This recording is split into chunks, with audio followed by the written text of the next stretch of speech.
Aujourd'hui, nous allons parler d'un produit simple, accessible et pas cher qui peut être très utile pour tout épargnant qui souhaite investir sur les marchés financiers. Le nom de ce produit, un ETF.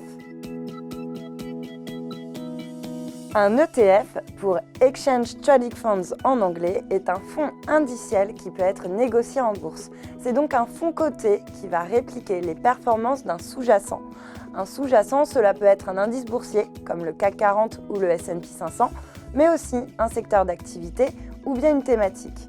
Les ETF ont pour objectif de répliquer les variations d'un indice à la hausse comme à la baisse. Par exemple, un ETF sur le CAC 40 progressera de 1% si le CAC grimpe de 1% et inversement.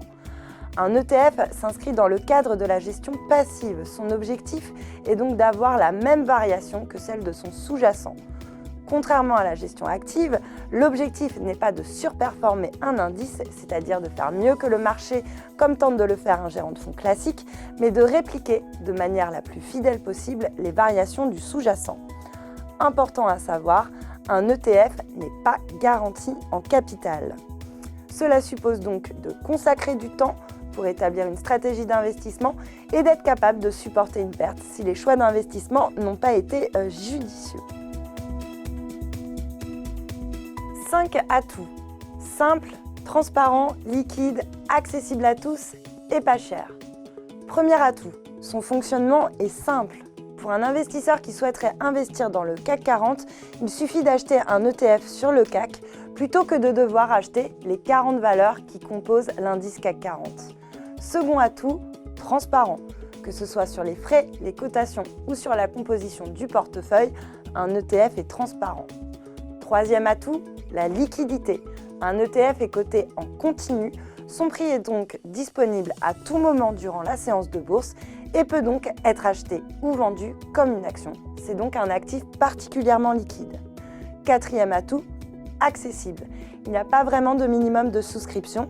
Vous pouvez acheter un ETF à partir de 10 €, à peine le prix d'une place de cinéma. C'est donc un produit accessible à tous. Dernier atout, peu de frais. Ce qui distingue les ETF des autres fonds, ce sont en effet les frais qui sont très peu élevés. Il n'y a pas de frais d'entrée, pas de frais de sortie et les frais de gestion sont clairement indiqués. Pour n'importe quel investissement, soyez d'ailleurs attentif aux frais qui peuvent gréver votre performance. En plus d'être simple, transparent, accessible et pas cher, les ETF sont éligibles à toutes les enveloppes d'épargne, y compris le PEA. L'un des gros avantages en effet des ETF, c'est que même avec un PEA, on peut investir sur une zone géographique hors zone euro, comme le S&P 500, ce que ne permet pas normalement le PEA. Pour investir sur les marchés américains tout en restant dans le cadre du PEA, il suffit tout simplement d'acheter un ETF sur le S&P 500. Grâce aux ETF, un investisseur a accès à tous les marchés et à toutes les classes d'actifs. Indices boursiers, obligations, marchés étrangers, matières premières. À noter que les ETF offrent également des possibilités de spécialisation.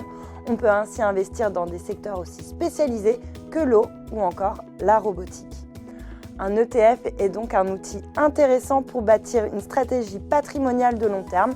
Ils sont préconisés pour diversifier son épargne sur le moyen terme et peuvent à ce titre être déposés en fonds de portefeuille.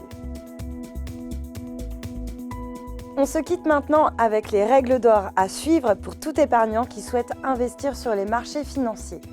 Et s'il ne devait y avoir qu'une seule règle à respecter, c'est celle-ci, connais-toi toi-même. Cela suppose de définir son appétence au risque et de bâtir une stratégie d'investissement en fonction de ses propres objectifs. Seconde règle, investissez dans la durée. Une stratégie à moyen terme permet en effet de lisser les soubresauts des marchés et donc de profiter plus sereinement de la performance de l'ensemble des actifs, en particulier des actions. Troisième règle d'or, ne jamais mettre ses œufs dans le même panier. La diversification permet en effet de réduire très significativement le risque. Il est donc essentiel de répartir ses investissements, que ce soit en mixant les actions et les obligations, ou encore en variant les zones géographiques et les secteurs d'activité.